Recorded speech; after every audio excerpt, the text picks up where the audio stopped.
Ketegangan meningkat pesat sejak tentara Thailand dan Kamboja bentrok di wilayah perbatasan yang disengketakan pagi ini pada Kamis 24 Juli 2025.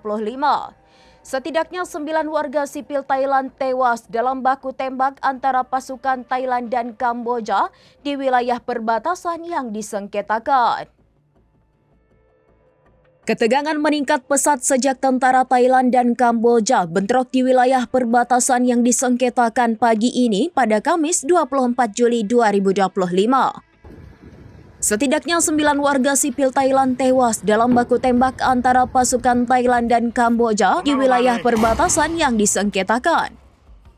Kematian warga sipil di Thailand terjadi di setidaknya 3 provinsi berbeda di sepanjang perbatasan Thailand-Kamboja menurut tentara kerajaan Thailand. Masing-masing 6 orang di Provinsi Sisaket, 2 di Provinsi Surin, dan 1 orang tewas di Provinsi Ubon Ratchathani. Setidaknya 9 warga sipil dipastikan tewas di Thailand akibat bentrokan tersebut dan setidaknya 14 orang terluka termasuk seorang anak berusia 5 tahun. Kamboja belum merilis informasi apapun mengenai korban jiwa atau cedera. Kekerasan ini menandai eskalasi terbaru dalam perselisihan yang sudah berlangsung lebih dari 1 abad ketika kedua negara Asia Tenggara tersebut menarik garis perbatasan mereka setelah pendudukan Perancis di Kamboja berakhir. Meskipun telah terjadi bentrokan sporadis selama bertahun-tahun, ketegangan terbaru meningkat pada bulan Mei lalu dalam sebuah bentrokan. Kedua belah pihak saling menuduh pihak lain sebagai yang melepaskan tembakan pertama pada Kamis pagi. Kamboja dituduh menembakkan roket ke sebuah desa di Thailand dan menyerang sebuah rumah sakit. Sementara Thailand telah melakukan serangan udara terhadap target militer Kamboja.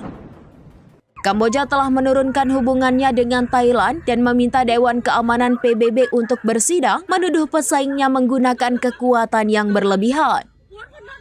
Thailand telah menutup perbatasannya dengan Kamboja setelah meminta semua warga negaranya untuk meninggalkan negaranya.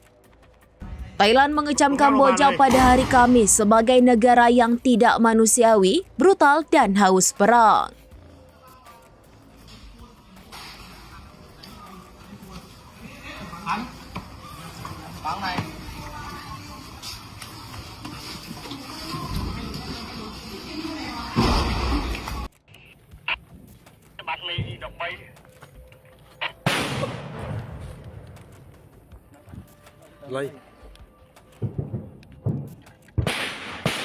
Demikian informasi terkini Saudara Long, saksikan terus informasi lainnya. Jangan lupa like dan share seluruh akun serambinews.com. Download Tribun X sekarang, menghadirkan lokal menjadi Indonesia.